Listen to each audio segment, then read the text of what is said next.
أهلا أعزائي المتابعين، فيديو جديد وتأليف جديد من عيار التقيل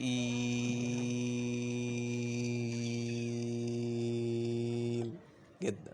تأليف جديد من عيار تقيل جدا يا أعزائي المتابعين. وطبعا زي ما انتم شايفين اهو تاريخ التسجيل، لسه بنسجل الفيديو النهاردة.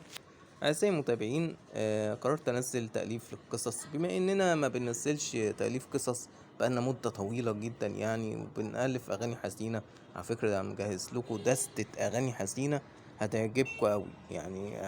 أيام دي اشتغلت على نفسي جدا في التأليف، وعملنا شغل عالي جدا. طبعا حلقة 2 دي من تأليف يوسف القناص، ومؤلف تاني بجانبه اللي هو مين بقى؟ محمد الجبلاوي. طبعا محمد الجبلاوي ده مؤلف شاطر جدا يعني.